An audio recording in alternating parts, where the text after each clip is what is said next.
নমস্কার, আমি অর্ক। আজকে ভিডিওটা একটু অন্যরকম। আমরা ট্রাভেল করতে করতে আজকে চলে এসেছি এমন একটি গ্রামে। গ্রামের প্রাকৃতিক সৌন্দর্য এখানে অন্যরকম। গ্রামটির নাম গৌরীনগর।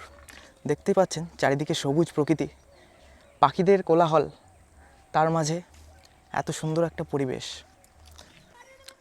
গৌরীনগর গ্রামটি হচ্ছে মুর্শিদাবাদ জেলার ভরতপুর থানার আমলাই অঞ্চলের অন্তর্গত। গ্রামটির পত্তন থেকে দীর্ঘ ৭৮ বছর গাঁয়ের কোনো পাকা পিচ রাস্তা ছিল না। সুতরাং এখানকার গ্রামের বয়স্ক মানুষদের পায়ে হোঁচট খেয়ে পড়ে যাওয়া ছিল নিত্যদিনের ঘটনা। বর্ষাকালে রাস্তার বেহাল অবস্থার জন্য এখানকার ছাত্রছাত্রীরাও স্কুলে যেতে পারতো না ঠিকমতো।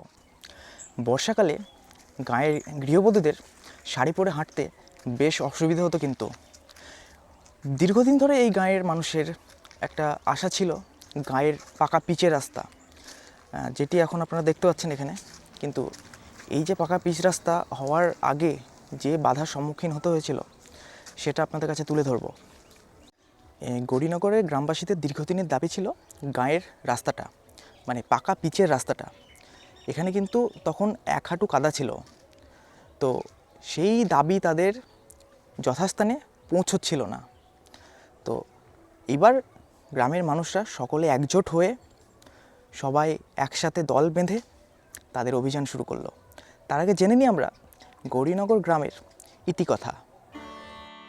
গৌরীনগর অনুন্নত এই গাঁয়ে দীর্ঘদিন ধরে তপশিলি মানুষের বসবাস। 1947 সালে দেশভাগ হওয়ার সময় গৌরীনগরের গ্রামবাসীরা পূর্বপুরুষের ভিটিমাটি ছেড়ে নিঃস্ব ও ছিন্নমূল অবস্থায় এদেশে ঠাঁই নিয়ে গড়ে তুলেছিলেন এই গৌরীনগর গ্রাম। তাদের মাথা গোঁজার ঠাঁইও কিন্তু অত সহজে জোটেনি। নিঃসম্বল মানুষের অভিজ্ঞতা এত মধুরও নয়।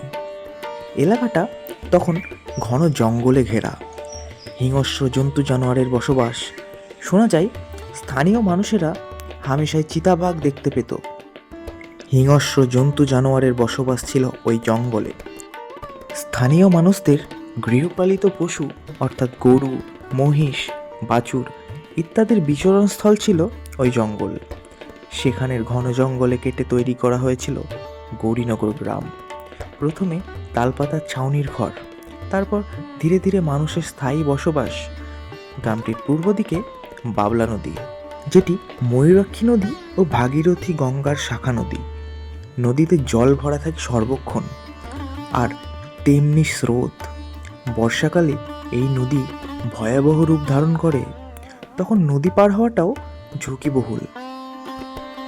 নদী পার হয়ে 1 কিলোমিটার হেঁটে গেলে তবেই বাজারশ রেল স্টেশনের দেখা মেলে। প্রান্তিক মানুষের বসবাস। এখানকার মানুষদের চাষাবাদটাই মেন উপার্জনের পথ।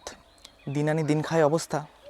এর মধ্যে তাদের সবথেকে বেহাল দশা ছিল এই রাস্তা, যেটা তাদের সবথেকে বড় প্রবলেম যাতায়াতের জন্য এবং ছাত্রছাত্রী স্কুলে যাওয়ার জন্য, বা কেউ যদি অসুস্থ হয়ে পড়তো গ্রামের মধ্যে তাকেও সঠিক সময় হসপিটালে নিয়ে যাওয়ারও এটাও কিন্তু একটা দুঃসাধ্যকর ব্যাপার ছিল। ইতিমধ্যে রাস্তার দাবিতে গৌরীনগরের গ্রামবাসীরা দুবার জেলাশাসকের শরণাপন্ন হয়েছিলেন। 16ই মার্চ 2023 এবং 10ই এপ্রিল 2023। প্রায় 25 জন মানুষ গায়ে কাদা মেখে বিডিও সাহেবের চেম্বারের সামনে বসে পড়েন। তাদের গ্রামের রাস্তায় কাদা, সেজন্য তাদের গায়েও কাদা। এরপর চলে গ্রামের মানুষদের বিডিও অফিস অভিযান। সেটা ফলো করে বিভিন্ন দৈনন্দিন পত্রিকার মাধ্যমে, বিভিন্ন সংবাদ মাধ্যমে প্রকাশিত পায়।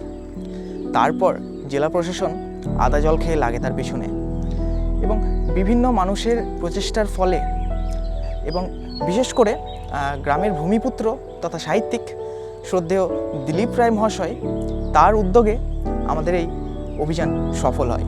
আমাদের গ্রামটা প্রায় 1.5 কিলোমিটার উপরে বিস্তৃত। কত মানুষ প্রায় বসবাস করে এখানে? 1000-এর উপরে পপুলেশন রয়েছে। 1000-এর ওপর। রাস্তাটা হওয়াতে কতটা খুশি সবাই? রাস্তাটা হওয়াতে আমরা পুরোটাই খুশি। এই রাস্তার জন্য মানে দীর্ঘ এই গ্রামের স্থাপনের থেকে 70-75 বছর পরে এই রাস্তাটা হলো। তার আগে তো কোনো রাস্তাই ছিল না। মানে বিশেষ করে বৃদ্ধ আর বাচ্চা ছেলে মেয়েদের এতই কষ্ট হতো সে মানে কল্পনাতীত। আমরা পেয়ে গেছি গ্রামের কিছু সদস্যকে এখানে, তো আমরা জেনে নেব তাদের থেকে এই রাস্তাটা হওয়াতে তারা কতটা খুশি হয়েছেন, তাদের কি কি সুবিধা হয়েছে এবং রাস্তা সম্বন্ধে তাদের কাছ থেকে আমরা 2-4 কথা জেনে নেব। তো বলুন, রাস্তাতে আমরা খুশি?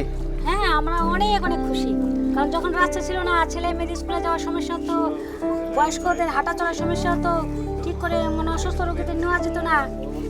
আমরা অনেক অনেক খুশি হয়েছি, আমাদের অনেক উন্নত হয়েছে রাস্তাটা হয়েছে। তো কাদের প্রচেষ্টায় রাস্তাটা শেষমেশ হলো? গ্রামবাসীরা কি সবাই একসাথেই? তো হ্যাঁ, আমাদের গ্রামের লোকজন ছিল, আর ওই যে সুনামধন্য দিলীপ রায় ছিলেন, ওনার সহযোগিতা আর আমাদের গ্রামের লোকের সহযোগিতা এই রাস্তাটা আমরা করতে পেরেছি। ঠিক আছে, অনেক ধন্যবাদ ওনাদেরকে। তুমি কও, আপনিও বলুন। আমরা খুব সন্তুষ্ট, রাস্তা হতে আপনারা খুব সন্তুষ্ট, তাই তো? খুব খুশি? খুব খুশি। খুব ভালো।